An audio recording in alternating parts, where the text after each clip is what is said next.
After 31 years, one of the most beloved exhibits at the Tennessee Aquarium in Chattanooga has gotten a crucial addition.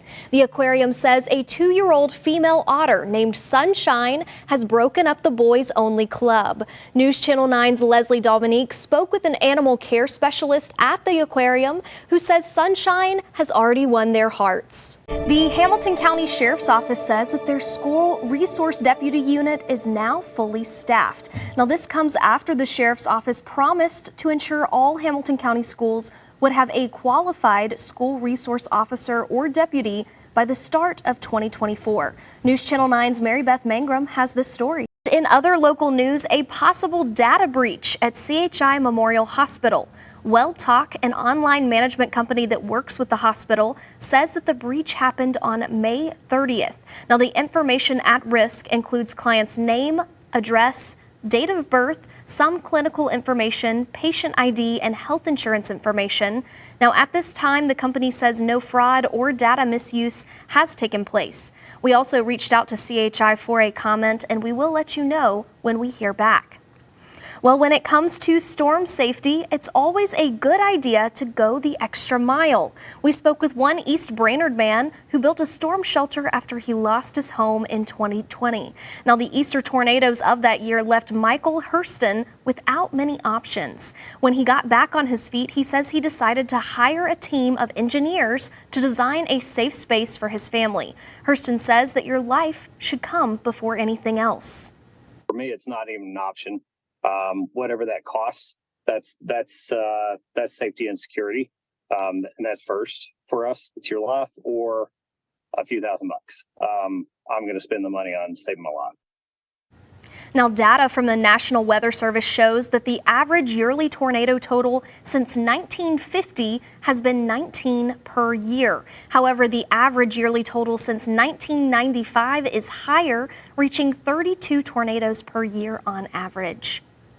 A new Tennessee law looks to help firefighters with PTSD. Now, it takes effect tomorrow on January 1st and was named after a Lake Cleveland fire captain.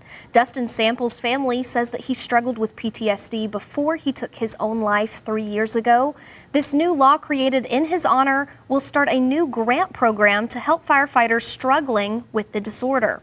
Now, it will pay back employers who provide workers' compensation for those workers. We spoke with firefighters in Cleveland who knew Dustin. They told us about the physical and mental struggles that they face every day. The average person, the average citizen will see 3 to 4 tragedies at a lifetime. For a firefighter, they can see 3 or 4 tragedies a shift. Now, several other new laws in Tennessee will take effect tomorrow on New Year's Day. That includes the Eddie Conrad Act, which increases the number of points a person can get on their license for distracted driving. Another rule requires the Department of Correction to provide documentation that would help inmates find employment after their release. And a third law will create a voucher program to offset the cost of firearms safety courses. A beloved Dunlap restaurant could soon be back in business. A fire damaged the Cookie Jar Cafe earlier this year and destroyed parts of the roof and also the second floor of that building. The owners later said that they would reopen the restaurant. They shared an update to social media, and it says that they plan to finish up repairs and could reopen by the end of January. And still to come, a fire destroys a home in Atlanta. Hear how one little girl helped save her family's lives after the break. Thanks for joining us for Good Morning Chattanooga Weekend and Happy New Year's Eve. I'm Maggie Weaver. We're going to start today with a live look from Sydney Harbor. Look at the fireworks going off. It just turned midnight about 45 seconds ago, and I know everyone there is celebrating. How neat is that? Well, very nice. Well, thank you, Bill. It sounds like it's going to be a wonderful day to celebrate.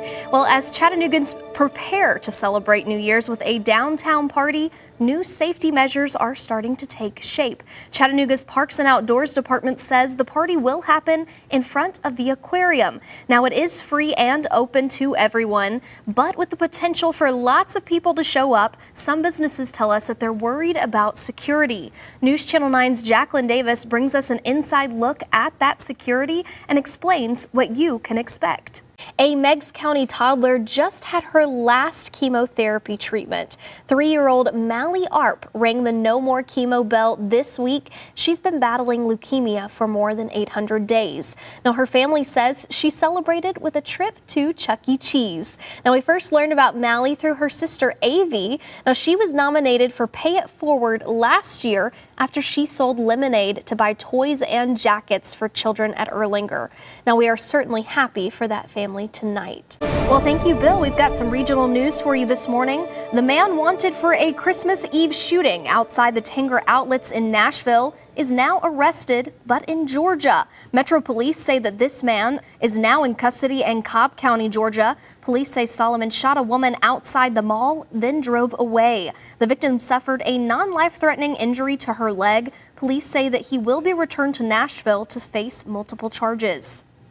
And a former Decatur, Alabama police officer has been charged with murder. That's after a deadly shooting outside a man's home. A grand jury indicted Mac Bailey Marquette. Marquette is one of the 3 officers who lost their jobs in connection with the September 29th killing of Stephen Perkins. Now, a 4th officer was also suspended without pay, but Marquette is the only officer charged. Police say a tow truck driver who came to repossess Perkins' car told police that Perkins threatened him with a gun. Police then say that Perkins pulled out a handgun with a light towards a police officer, and that's when he was shot. And scary dashcam video of North Carolina where a motorcycle nearly hits a 6-year-old getting off a school bus. Now police are looking for that driver, and Evan Donovan spoke to the little boy and his mother. And thankfully he didn't. Little Maverick is doing okay. Now, according to North Carolina law, if you're going in the same direction as a school bus when it stops, you stop too. Failure to do that is a Class 1 misdemeanor with a mandatory $500 fine. And Alabama's new multi-million-dollar whitewater park will play a role in the 2024 Paris Olympics. We will have essentially the 40 to 50, somewhere in that range, best athletes in America, from California to Pennsylvania to Washington, D.C. Our athletes come from all over. The way our point system works, it's very likely that we will be able to name 1 to 2 athletes to the team after Montgomery. But based on the point system, we will then travel to Oklahoma City, where the final event will be held. Now, the site in Montgomery will host the U.S. Canoe, Slalom, and Kayak Cross-Olympic Team Trials. The park is a 120-acre state-of-the-art recirculating whitewater park and outdoor adventure center. Now, it opened back in July of last year. The trials are set to take place on April 13th and 14th, and the event will be open to the public. And still to come, a local high school athlete has scored more than 1,000 points during his basketball career. He now wants to honor his best friend who passed away in a car accident 2 years ago.